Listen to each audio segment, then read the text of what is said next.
Hello and welcome to another exciting episode of Token Podcast Interviews. I'm your host and sometimes referee, the friendly neighborhood Zach Sat Pearson, and I'm joined by she who is not actually from London, but is very good at doing those accents through many years of practice and dedication. A one Ginger in London. Yes, that is me. I am Ginger in London, the game developer, writer, and artist. Essentially human Bostonian Swiss Army knife. Pretty much, yeah. Okay, well, first and foremost, happy to have you on our quote-unquote year of interviews. I kind of sort of planned on you last year, but last year was weird, not necessarily because of the pandemic, but because I literally never had a stable schedule because I think I had 4 jobs just because things kept getting randomly closed down if a manager or a boss got the cooties. So, yeah, it's not so much time was limited. It's more like I didn't know when it was going to randomly blow up in my face. But, you know, ironically, working at an airport now can, you know, stabilize your schedule, which is very ironic because most positions are not stable. Yes. Well, that's enough about my BS. All right. So I just want to know primarily because I think the last time I spoke to you about anything creativity was like literally weeks before I went into the Army in 2013. But exactly how many creative hats are you wearing? I only counted one last time, but like I said, that was some time ago. Yes, indeed, it was. I wear many hats.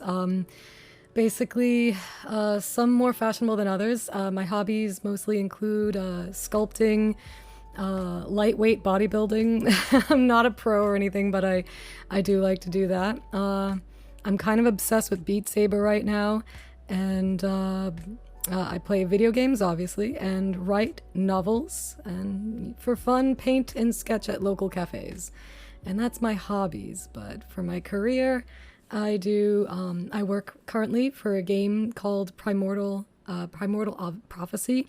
My boss lives in Denmark, and he's possibly the best person I have ever worked with in the field. So I really love him. I also do commissions for authors doing their cover art. And yeah, I'm working on a passion project. It is a RPG pixel game, cyberpunk for my novel series, Phoenix Undying. And also working on a graphic novel for that as well. So yeah, I'm pretty busy. I can't imagine what your coffee bill must look like. It is quite expensive. Oh yeah, so now this one kind of blew me away, but I guess I could blame it on my own literal ignorance. I had no idea the creator of Cyberpunk, like the actual aesthetic, was still even alive. Like, Yeah, it is. the last person I heard make something new that I knew was dead was like Gary Gygax, and I only know that because, well, his name is hilarious, but also he was on Futurama. Yes, I know. Oh man, yeah, he is. Yeah, cyberpunk is really one of my favorite genres ever, and I'm kind of obsessed with it. So I've always been in love with it since the 80s. You know, it was just so cool. Hey, at least you can remember the 80s.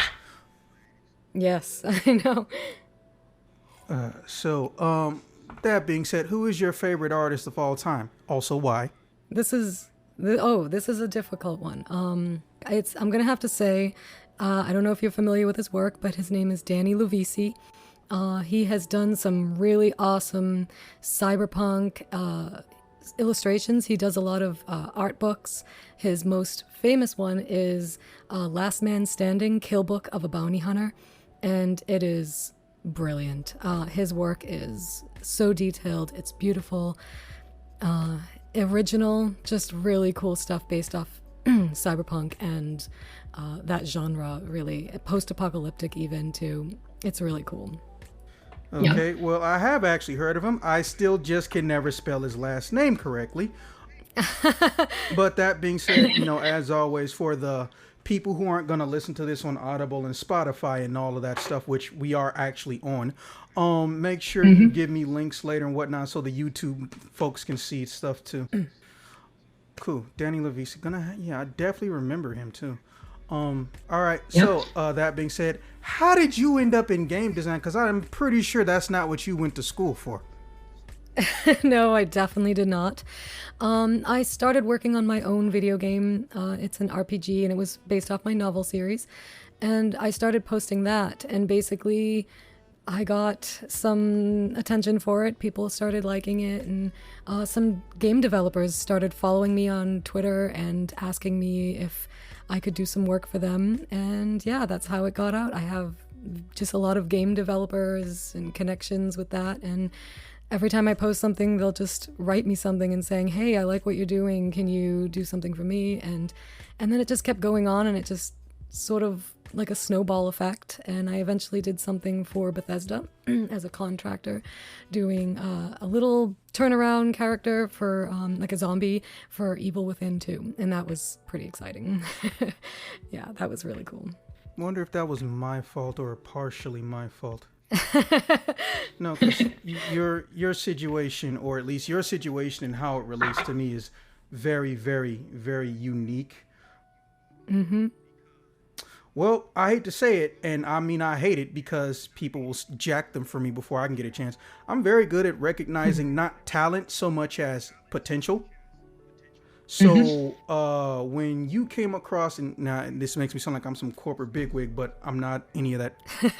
When you came across my desk, I literally asked, could I like go out of my way to just lock this person down and throw stuff at them until, you know, something sticks, aka till you take something, because I saw potential all those many years or over a full decade ago. And then on top of that, you just mentioned Bethesda, which I was going to bring up because, well, I guess technically after this, there is somebody, I call him CJ. He's obsessed with and loves science fiction, but he also has homies at Bethesda. Even got a free E3 badge off of them one day, which is why I'm not using his full name. But when he's not, you know, loving video games, he's actually an accomplished writer, and he's also a 4 commissioned director. I'm trying to, a part of me is thinking like, you know, what if he reads your book and likes it, and maybe, I don't know, does a little short film or gets permission to do a short film off of it? I would be highly interested in talking to him about that. The level of crap that randomly links back to you is weird. Then there's also the Rockstar situation, but no, that's not a literal Rockstar. It's more like the company named Rockstar. But I don't think you've met him yet. But we'll put a pin in that one. So moving on. What video games would you say were the most influential inspiration for you? Now it doesn't say growing up, but pretend that it does. Okay. Yeah, it would definitely be the retro Japanese role-playing games back in the day. Man, I loved those games. I have so many good memories with that. And also the Elder Scrolls series, Morrowind, Oblivion, Skyrim. Obviously, Bethesda's like one of my favorite game companies. And yeah, and the Horizon series too. I would have to say it's one of the most brilliant, beautifully told looking games ever, and I fell in love with it immediately. It was definitely love at first sight. Okay, that one technically doesn't count, but it is fire. But yeah, moving back into this, number 5, this is probably the question I'm most curious about. If you weren't involved in the arts, what career field do you think you would be in right now? Oh, that's a good one. I would be a paleontologist. I love, and I know it's very random. I love dinosaurs. I love working with intricate detail work, and I just also I love dinosaurs and their history through their bones fascinates me. So I also love science and prehistoric past of our planet. So it's very fascinating to me. I kind of could get lost in that forever, and I wouldn't even care. I would just live in a trailer for the rest of my life digging up bones, and that would be my life if I wasn't doing this. Literally, if we weren't talking about dinosaurs, that would be kind of scary, but I totally get it. Technically, you're not from the Power Ranger generation, but I'm not gonna lie. Power Rangers has inspired a lot of people to do one of 3 things. Number 1, literally get a job where they think they're going to be a superhero. Fireman, soldier, police, etc., all that stuff. Or create new archaeologists or paleontologists. I'm not even joking. I got 15 friends that grew up on Power Rangers. Bare minimum. 15 friends. And I can tell you right now, there's about 10 of them who told me they made their life decision because Power Rangers. That is, I mean, I did grow up in, I was a kid in the 90s, but I was a little older, but I still loved the Power Rangers. So I did, I can understand why they would say that. I loved the Power Rangers because they were mecha robot dinosaurs. So that was truly pretty awesome for that time. And yeah, that was, that I can see why they would want to. But Jurassic Park, I think, was one of the major movies that I would have probably, that I could say I was highly inspired by. I thought right then and there, I was like, that's it. That's what I want to be. I want to be a paleontologist. Well, if you ever want to meet them in Fangirl, they're in Chicago every single August, usually about 4 or 5. Mm-hmm. Wow. Okay. That sounds great. Which I know that sounds mean, but I'm happy it's not the news. It's always the ones that everyone grew up with. Those are the ones that show up. Mm-hmm. Yeah, the retro, nostalgic ones. Like, I'm still blown away, and I know it's messed up to say, but Walter Jones, aka the first Black Power Ranger, told me to his face, they did edit around his hands. Although you are most known for more traditional arts, you have also become a published author. What made you want to engage the world of literature? Or rather, what made you specifically want to try to make a novel based in cyberpunk? Oh, I see. Okay, I always loved telling stories. Ever since I was little, I would tell them to my little brother to help him sleep at night. And when I was younger, I didn't know how to write very well. I actually didn't believe I could be a writer. So I always turned to art in order to vividly tell a story through an image. And by my late teenage years, I got an old computer with Windows 95 on it and began writing my first book. And that was it for me. I was hooked, and cyberpunk it became my thing when I realized I just was so inspired by a lot of cyberpunk movies and television. I'm a futurist. I'm a bit of a futurist, so I love predicting what you might see even just 100 to 1,000 years from now. So that's something I really enjoy doing. Well, I'm not a futurist, but I do love predicting. But here's the messed up part. Even though if he were alive, he'd be damn near 100 years old. My dad was the best at predicting humanity than almost anybody I know that's literally alive, which is so disturbing to me because he did not like the future. He didn't hate new technology. He just got annoyed by it. Like, I remember one day I asked him, hey Dad, well, you know how everything always changes? Yeah, every 20, 40 years, things get a little bit different. I was like, okay, well, what's something that, you thought was going to annoy you forever? Because he always said he hated new stuff. Well, what's something from the back in the day you thought would annoy you forever, but it didn't end up doing it? Sliced bread. Now, as an adult, I realized the depth and gravity of that statement. As a kid, what do you mean sliced bread? It's like, well, I mean, when I was growing up, everyone used to always complain about it. It had been out for a few years. They said it was the bomb. They loved it. Hot diggity and all that other new stuff kids say. No one says hot diggity anymore, Dad. I promise. I was like, yeah, well, I thought it was going to annoy me because no one would shut up about sliced bread. But lo and behold, people eventually shut up about sliced bread. Now, he's telling me this when I'm 7. It does not hit me till I'm 17 how insane and epic that statement was. I was like, you remember when sliced bread was new? I was like, no, but by the time I was born, it had been out for 4 years. I was like, oh, you're almost as old as sliced bread. It's like, why are you acting like you didn't know this? I've never hid my age from you.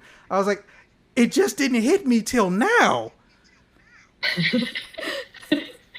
Yeah, it's really funny how that stuff is because my grandmother raised me and she's like 92 now, and she was around during the time when they would deliver milk to the house, and just all these little old-fashioned things, Yeah, and ice. The Iceman would come by and bring ice to the ice box, and that's my grandfather called it the refrigerator. He called it the ice box, and so for a long time I used to call it the ice box, and other kids used to make fun of me, and I just thought it was really funny because I'm like, these things are so old, and people don't realize how things have changed so quickly, and yet it feels like it was like centuries ago, but it was only like 100 years ago, 50 years ago, It's just, I think it's pretty wild. I don't know. For number 7, what is the title and synopsis of your upcoming game? Because I figure we should spotlight that.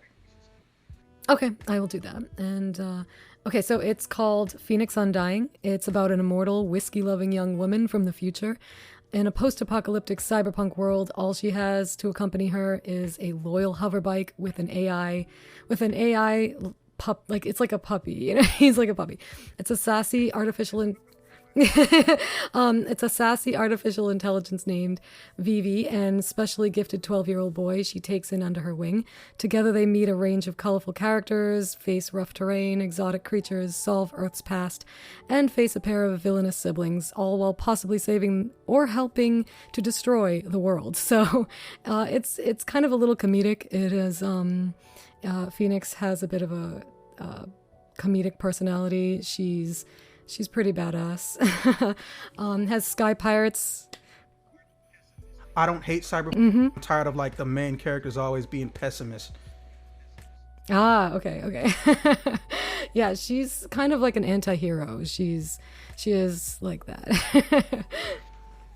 Okay, so yeah, go ahead and give me that link. Also, I'm just saying, based on what you said, that sounds like that should go in the back of the box. Just saying. Yes, yeah. Yeah, it should. Oh, and if you ever want to kidnap any of my voice actors, hey, feel free. Most of them are bi or trilingual anyway, so. Sounds good to me. So is it turn-based or action?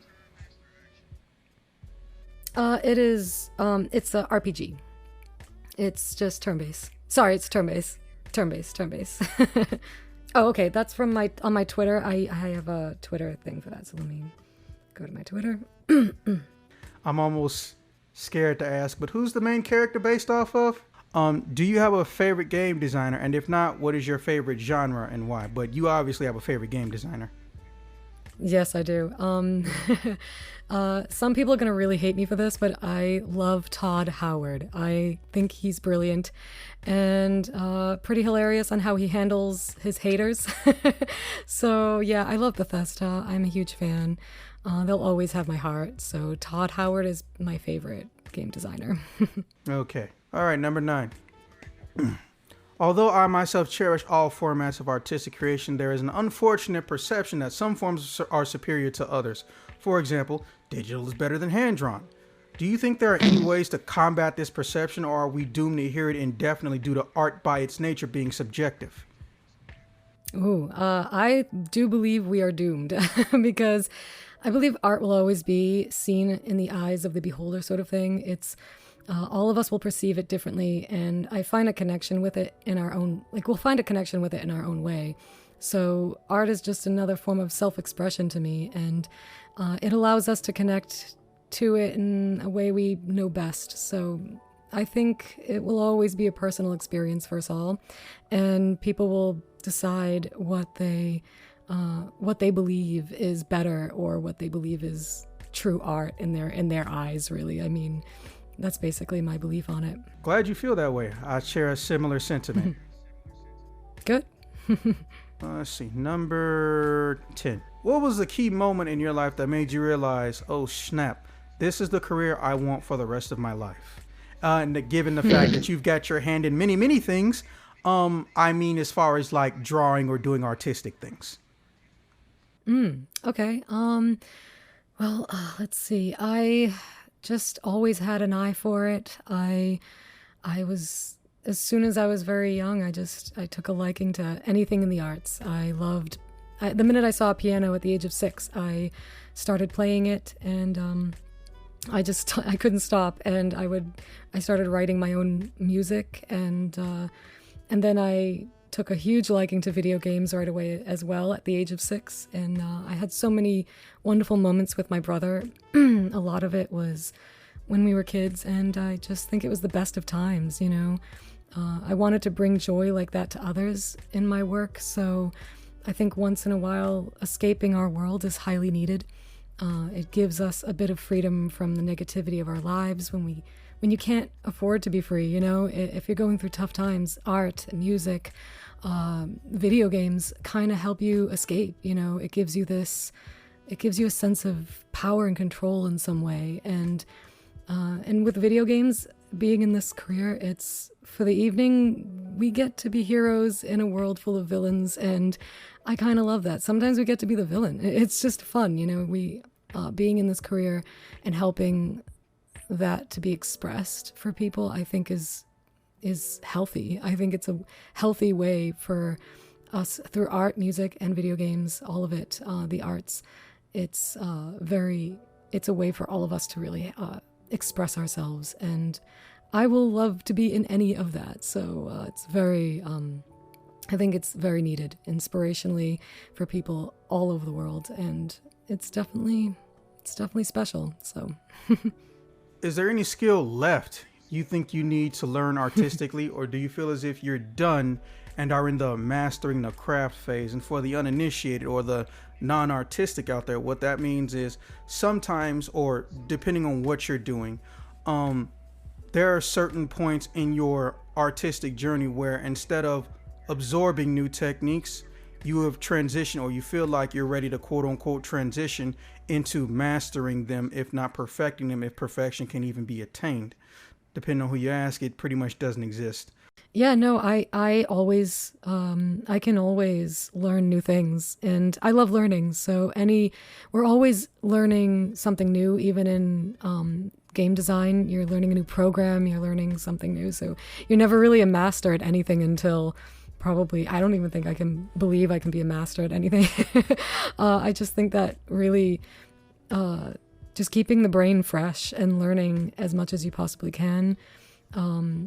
I'll continue to master my crafts, but that I already know. But I do believe in always learning something new and keeping the brain fresh. Is there anything in particular you want them to, know about, or where can they find you if they have questions, or what do you feel like promoting? Go ahead and do it. Take as long as you want. Technically, this video has no time limit. Okay, I'll keep it kind of short, but my name is Ginger Ann London. You can find my illustrated novel, Phoenix Undying, available now on Amazon. And feel free to follow me on Twitter at Ginger Ann for more updates on my game and any other work I'm currently doing. I am also available for commissions or gaming-related work. And that's it. Nothing wrong with keeping it short / brief. Yep. With that being said, Miss London, I appreciate you stepping through, and thank you for not spoiling Horizon Zero Dawn 2 for me. Primarily because, I got caught up in actually getting my internet back, which, didn't even happen until like 6 days ago, despite me living here almost a full month now. So, oh no. definitely an adjustment period to that, but I'll be sure to check in on you and see what new stuff that you can basically use me to promote, or, possibly bug you like some of the other people who end up on my life stories section. It's more like, here's some crazy or dangerous stuff that happened to me or a group of friends that we now think it's funny, but at the time was hella scary. But there was shooting. Yes, that is very important. We need you alive. Okay, and for those of you who are curious about the different ways you can hear / see this particular episode, please remember we are on Spotify. We're now on Audible, which means technically by extension, we're on Amazon Music. We can also be found on iTunes, YouTube, and Anchor.fm, as well as Listen.fm. No, they're not paying me to promote anything. I'm just letting you know how to find us.